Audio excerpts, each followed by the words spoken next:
नमस्कार गद्य जीवन यूट्यूब चैनल रे आपन को स्वागत जनाउसी मु गद्य श्री जोगेश्वर दास। आज एही आलोचना माध्यम रे आलोचना करिवा केउ माछरे केते परिमाण रे विटामिन थाए बा केउ माछरे केते परिमाण रे उष्ण थाए, केते परिमाण रे चर्बी थाए, केते परिमाण रे जल थाए ओ केते परिमाण रे प्रोटीन थाए सही विषय रे आलोचना करिवा। आमे समस्ते माछ खाई थाउ ओ बहु प्रजातिर माछ देखिबा को मिली थाए बा आमे अनेक प्रकार माछ खाई थाउ, किंतु आपण जानि छथि केउ माछरे केते परिमाण रो उष्ण थाए, केते परिमाण रो चर्बी थाए, केते परिमाण रो जल थाए ओ केते परिमाण रो प्रोटीन थाए से विषय रे आपण जानि छथि। ताहले जानिबा आसंतु आज एही आलोचना माध्यम रे प्रथमे जानिबा पोलिया माछरे थिबा खाद्य सार संपर्क रे। 100 ग्राम बोलिया माछरी उष्ण 1.3% थाए, चर्बी 2.7% थाए, जल 73% थाए एवं प्रोटीन 15.4% रही थाए। एथर जानिबा भाकुर माछ संपर्क रे। भाकुर माछ 100 ग्राम भाकुर माछरी 1.5 ग्राम बा 1.5% उष्ण रही थाए, 2.4% चर्बी रही थाए, 73.7% जल रही थाए एवं 19.5% प्रोटीन रही थाए। एथर जानिबा 100 ग्राम काऊ माछरे थिबा खाद्य सार विषय रे।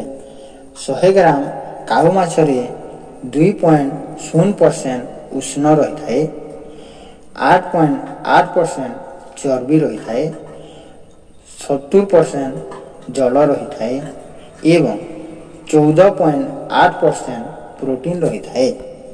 ठीक सही परि भाबरे 100 ग्राम इलिसी माछरी 2.2% उष्ण रही थाए, 19.4% चर्बी रही थाए, 53.7% जल रही थाए एवं 21.8% प्रोटीन रही थाए।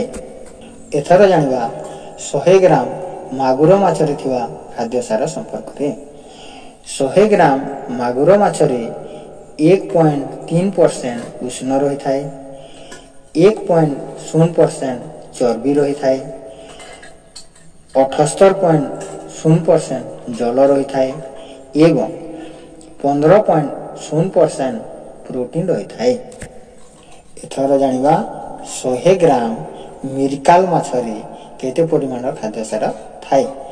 100 ग्राम मिरकाल माछरे 1.5% उष्ण रही थाए, 0.8% चर्बी रही थाए, 75.0% जल रही थाए एवं 19.5% प्रोटीन रही थाए।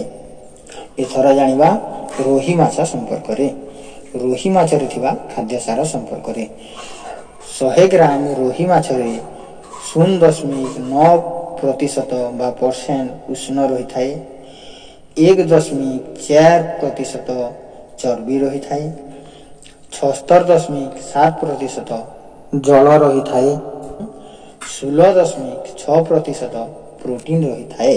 एथर जानिबा 100 मिलीग्राम सिंधी माछरे थिबा खाद्य सार संपर्क रे। 100 ग्राम सिंधी माछरे थिबा खाद्य सार संपर्क रे। 100 ग्राम सिंधी माछरे 1.7% उष्ण रही थाए, 0.6% चर्बी रही थाए, 68.0% जल रही थाए एवं 22.8% प्रोटीन रही थाए। एहा तो जानिला केउ माछरे केते परिमाण रो उष्ण, केते परिमाण रो चर्बी, केते परिमाण रो जल ओ केते परिमाण रो प्रोटीन थाए से विषय रे तो जानिला। एथर जानिबा केउ माछ प्रोटीन दृष्टि रो भलो बा केउ माछरे अधिक परिमाण रो प्रोटीन बा खाद्य सार रही थाए सेही माछ विषय रे जानिबा। जदी प्रोटीन दृष्टि रो विचार को निया जाए ताहेले 100 ग्राम सिंधी माछरे 22.8% प्रोटीन रही थाए, तेणु खाइबा पई जदि आपनकु प्रोटीन रो आवश्यक हेउथाए तेबे आपण सिंधी माछ सबुठारु भलो बोली कहा जाय पारे कारण सबु माछ अपेक्षा सिंधी माछ रे अधिक परिमाण रो प्रोटीन रही थाए जेपरि कि सिंधी माछ रे 22.8% प्रोटीन रही थाए। जदि आपनक शरीर को उष्ण रो आवश्यक अछि तेबे उष्ण दृष्टि जदि विचार करा जिवो ताहेले प्रत्येक माछ अपेक्षा इलिसी माछ रे अधिक परिमाण रो उष्ण रही थाए बा इलिसी माछ सबुठारु उष्ण दृष्टि भलो। एथिरे 100 ग्राम इलिसी माछ रे 2.2% बा 2.2% उष्ण रही थाए तेणु इलिसी माछ उत्कृष्ट उष्ण दृष्टि अटे। जदि आपनक शरीर रे चर्बी रो आवश्यक हेउथाए बा आपण चर्बी दृष्टि जदि विचार करिबा ताहेले इलिसी माछ रे सबुठारु अधिक परिमाण रो चर्बी रही थाए। 100 ग्राम इलिसी माछ रे 19.4% चर्बी रही थाए तेणु चर्बी दृष्टि मध्य विचार कले इलिसी माछ उत्कृष्ट बा उत्तम अटे। आपनक शरीर रे जदि जलर परिमाण अधिक आवश्यक पड़ु थाए ताहेले आपण मागुर माछर व्यवहार करि पारिबे। 100 ग्राम मागुर माछ रे 78.0% जल रही थाए तेणु जदि जल दृष्टि विचार करिबा ताहेले मागुर माछ उत्कृष्ट अटे। आज यही आलोचना माध्यम रे तो जानिले केउ माछ सबुठारु भलो ताहेले आज आलोचना को एठी रखी मु आपनक ठारु विदाय नउछि।